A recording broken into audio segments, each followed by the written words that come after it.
Several leaders had been repeatedly clamoring for measures to address loss and damage for the past decade, and this topic was prevalent in almost every address, especially from the heads of countries within the vulnerable regions at this year's COP27. It included Grenada's Climate Resilience Minister Karine James and Executive Secretary of the UNFCCC, Simon Steele. While the agreement to establish the fund is a welcomed initiative, there have been agreements in the past which have not gone beyond the agreement phase. Case in point is the Paris Agreement, which was supposed to signal a serious intention of developed countries to provide technical assistance with addressing loss. UN Secretary General Antonio Guterres, in a video message issued from the conference venue, expressed hope that with this new agreement, though it is not enough, a sense of trust can be redeemed among the countries experiencing the worst effects of climate change.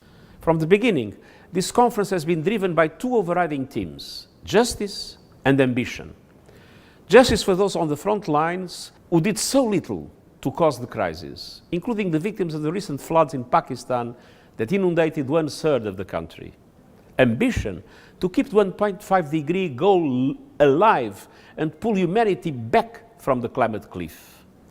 This COP has taken an important step towards justice. I welcome the decision to establish a loss and damage fund and to operationalize it in the coming period.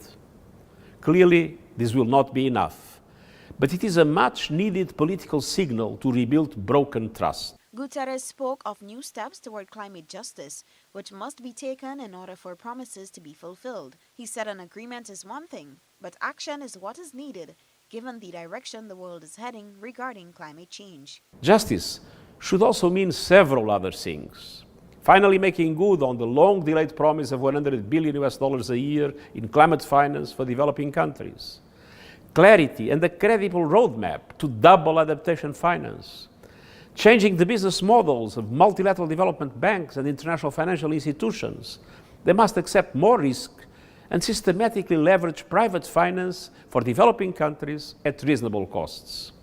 But let's be clear, our planet is still in the emergency room. We need to drastically reduce emissions now, and this is an issue this COP did not address.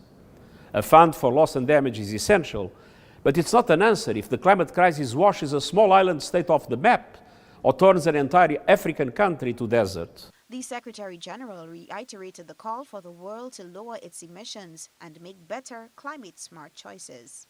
To have any hope of keeping to 1.5, we need to massively invest in renewables and end our addiction to fossil fuels.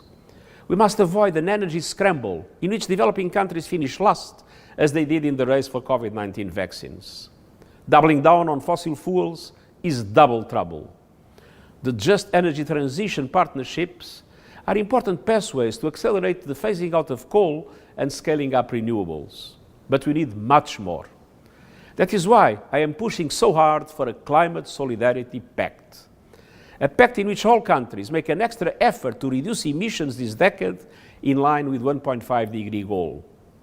A pact to mobilize, together with the international financial institutions and the private sector, financial and technical support for large emerging economies to accelerate their renewable energy transition.